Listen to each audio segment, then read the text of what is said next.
morning, dear students. We are reading about water and its uses of water. In previous class, yesterday, we learned about uses of water.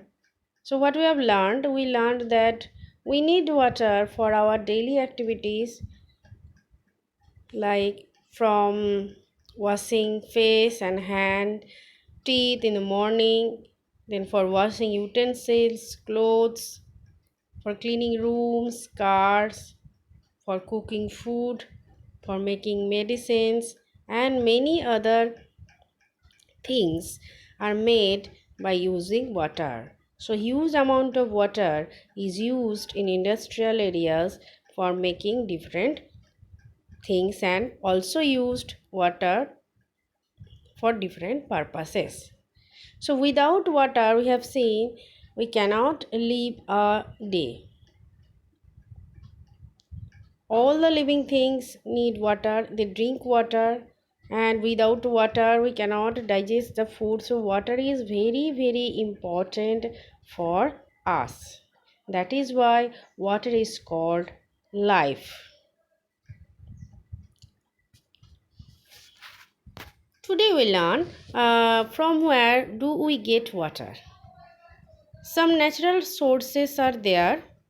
Natural sources of water like from ocean, lakes, ponds, rivers, streams.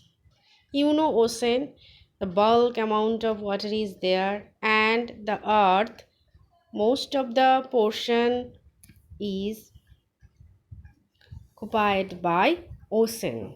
You know, 3/4 of the earth is covered by water.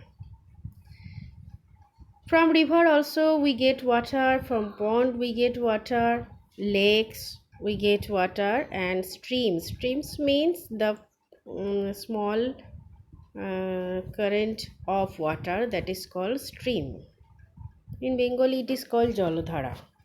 So all of you have seen ocean, lakes, pond and stream. There are more natural sources are there from where we get water like springs, glacier, waterfall. So this is the spring. It is a picture of hot water spring. So what is spring? Spring is the source of water, the underground water coming out through the opening of the earth's surface by a huge pressure. So from the underground the water comes out like a fountain, that is called spring. In India many places are there where hot springs can be seen. That means from that very source hot water comes out.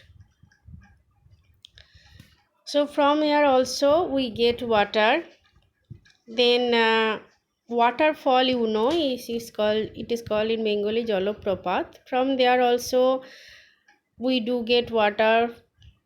In mountain area we can see waterfalls. From waterfalls new the rivers formed, or rivers are formed from the waterfalls.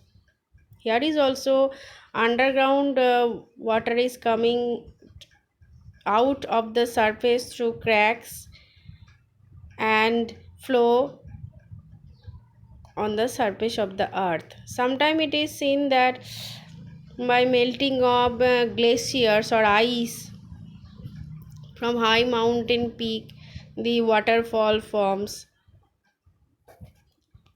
Then glaciers, we also get water from glaciers. Glaciers we can see in Antarctic region or in the polar region of the earth where most of the part is covered with ice.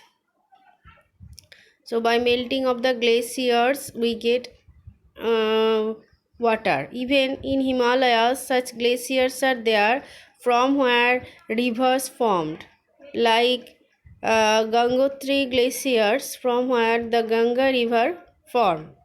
So by melting of Gangotri glacier, Ganga river form and it flows throughout the day carrying water. So these are the natural sources of water. So what we have learned, we get water from lake, river, pond, stream, springs, glacier, waterfall. Now groundwater also collected with the help of tube well, water pump and well. All of you have seen it is used for taking out underground water by pumping. It is also known as hand pump. So hand pump is used for collecting water by boring the pipe under the ground several feet. Then we do get clear water. In olden days, most of the villages use water from you or take water from this hand pump or tube well. Next, nowadays water pump is used to taking out underground water by using motors. These are used in cultivation field area, and nowadays it is also used in our home and known as submersible pump. So this pump is used for taking underground water. Next, this is the well. It is not nowadays, such wells are not used. So wells are used for taking also or collecting underground water. In oldest days, from the water of the wells, the water is used for cooking also. So in this way underground water can be collected. Thank you. Next day we'll learn more about water.